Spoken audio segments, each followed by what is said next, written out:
நீங்கள் பார்த்து கொண்டிருப்பது அஞ்சனம்.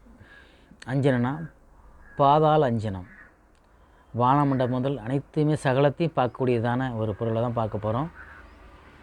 இதுக்கு வெள்ளைச்சாரணை வேறு, கீழாநெல்லி வேறு, வெள்ளருக்கம் வேறு, இவைகளை முறைப்படி சாப நிவர்த்தி செய்து உலர்த்தி தீயிலே கருக்கி மண் சட்டியிலே போட்டு வேலி பருத்தி சாறு விட்டு காய வைத்து உலர்த்தி சிட்டாமணக்கு எண்ணெயை தடவி அடுப்பிலே வைத்து சிறிது நேரம் கல்வத்தில் விட்டு சிட்டாமணக்கு விட்டு 2 ஜாமமானது விழித்து மேலிலே சிமிலே பயன்படுத்தவும். இதுக்கு அஞ்சன தேவி மந்திரம் 9 நாள் சொல்லணும்.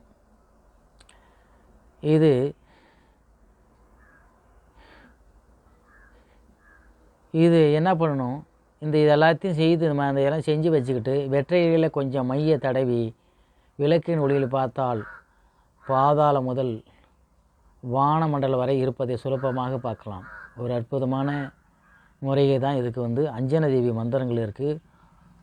ஓம் ஹரீம் நமோ பகவதி அஞ்சனா தேவி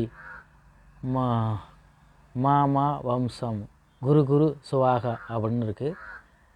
இதை உங்களுக்கு தேவைப்பட்டவங்க இந்த மந்திரத்தை நீங்கள் அஞ்சனா தேவியுடைய மந்திரத்தை நான் சொல்லியிருக்கிறேன். இன்னொருத்தோட மந்திரத்தை சொல்கிறேன், போய் கேட்டுக்குங்க. ஓம் ஹரீம் நமோ பகவதி அஞ்சனா தேவி மா வாஷம் குரு சுவாகா. இதுதான் என்னுடைய அஞ்சனா தேவியுடைய மந்திரம். இது 9 நாள் சொல்லணும். 9 நாள் சொல்லிக்கிட்டிங்கன்னா அப்போ தான் இதோடைய மை உயிர் பெற்று நீங்கள் பாதாள இறக்கத்தில் இருக்கிற அனைத்தும் பார்க்கலாம். பாதாளத்தில் இருக்கிறதுனா நீங்கள் தேவையில்லாம் புதையல் எடுக்கிறது கூட இப்படி தான் பாதாளஞ்சனம் அதுவும் அதில் தான் சேரும். புதையல் எடுக்கிறது கூட இதை நீங்கள் பயன்படுத்திக்கலாம். ஏன்னா நம்ம கவர்மெண்ட் சட்டப்படி அப்படி எடுக்கக்கூடாது. ஆனால் தண்ணி இருக்கிறத கண்டுபிடிக்கலாம் தாராளமாக. எந்தெந்த இடத்திற்கு தண்ணி இருக்கிறதா சுலபமாக உங்கள் நீரோட்டத்தை பார்க்கறதுக்கான ஒரு அற்புதமான ஒரு பாதாள அஞ்சன மை. இது பார்த்து பயனடையுங்க. எங்கள் கிட்ட இருக்கிறதான உங்களுக்கு தேவைப்பட்டாலும் நீங்கள் வாங்கி பயனடையலாம்.